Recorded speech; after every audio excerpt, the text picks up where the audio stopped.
وَلَقَدْ ذَرَأْنَا لِجَهَنَّمَ كَثِيرًا مِنَ الْجِنِّ وَالْإِنسِ، اور بے شک جنوں اور انسانوں کی اکثریت ہم نے پیدا ہی دوزخ کے لیے کی ہے۔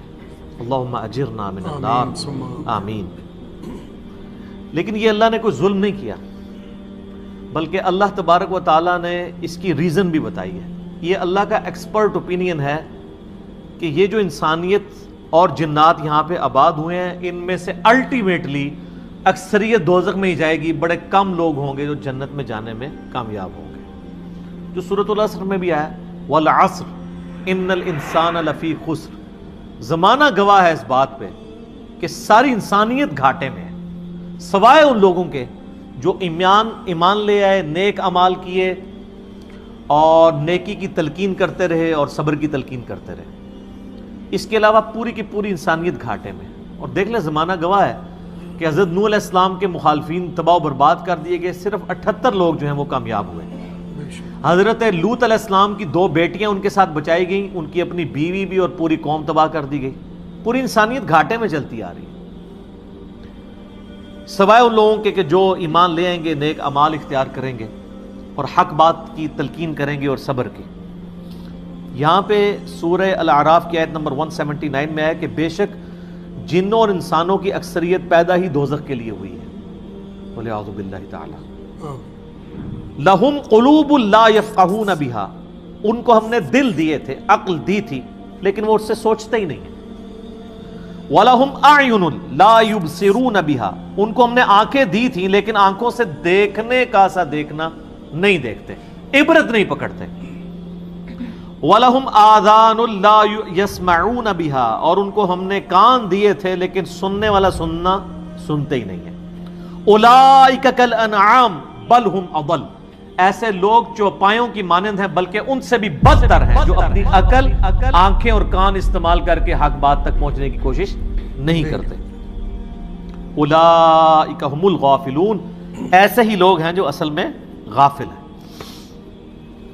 تو اللہ تعالیٰ نے یہ یعنی اس میں ایک غیبی خبر دے دی ہے کہ الٹیمیٹلی یہ ہونے والا ہے۔ مطلب کیا کہ اب جس نے تیاری کرنی ہے وہ خود تیاری کر لے۔ اس کو میں ایک مثال سے سمجھاتا ہوں کہ اس وقت تقریباً یہاں پہ 80 کے قریب لوگ بیٹھے ہیں، اور میں یہ کہوں کہ میں ایک گولی چلاؤں گا جس کو بھی لگ جائے، تو ہم میں سے کیا ہر شخص یہ سوچے گا کہ یار ایک ہی گولی ہے، 80 بندے ہیں، کسی اور کو ہی لگے گی، ضروری ہے مجھے ہی لگنی ہے؟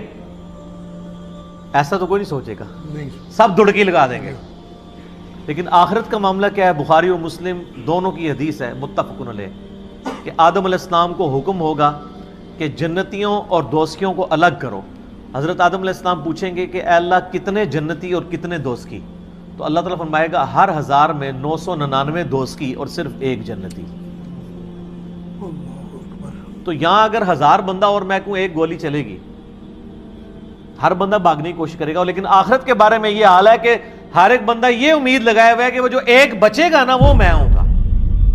اور ادھر 1000 بندے کے اوپر ایک گولی چلائی جائے تو 1000 کا 1000 سوچے گا جو ایک پھٹکے گا وہ میں ہوں گا۔ بالکل 180 ڈگری سوچ ہے۔ یا اس کو یوں سمجھے کہ میں کیونکہ ایک گولی چلاؤں گا 999 بچ جائیں گے، ایک کوئی لگے گی، کوئی نہیں کہے گا یار 999 بچنے ہیں تو چلو ایک میں بھی ان میں بچنے والوں میں ہوں گا، کیونکہ نا کدھر میں ہی نہ پھنس جاؤں۔ اور آخرت میں تو معاملہ بالکل الٹ ہے۔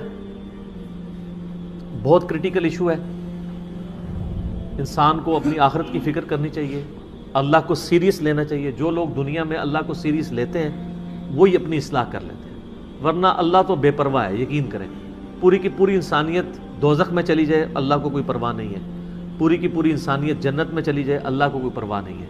اور یہ جو اکثر لوگ مثالیں دیتے ہیں کہ جی دیکھیں کوئی ماں اپنے بچے کو کیسے دوزخ میں پھینک سکتی ہے، تو اللہ تعالیٰ تو ماں سے بھی بڑھ کے محبت کرتا ہے، وہ کیسے پھینکے گا؟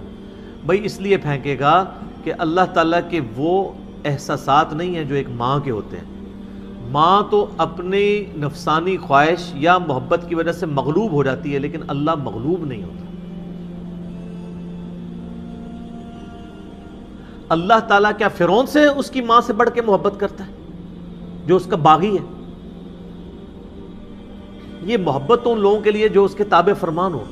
جو اللہ کے دشمن ہیں ان کے بارے میں تو اللہ تعالیٰ فرماتا ہے انا من المجرمین منتقمون، ہم مجرموں سے انتقام لے کے چھوڑیں گے۔ ان کے لیے یہ معاملہ نہیں ہے. ہمیں تو یہ بتایا گیا ہے اللہ تعالیٰ ایک بوڑھی نانی اماں ہے جس نے یہ ایک نعوذ باللہ ایک سسٹم چلایا ہوا ہے, اینڈ پہ سب کچھ چھوڑ دے گا.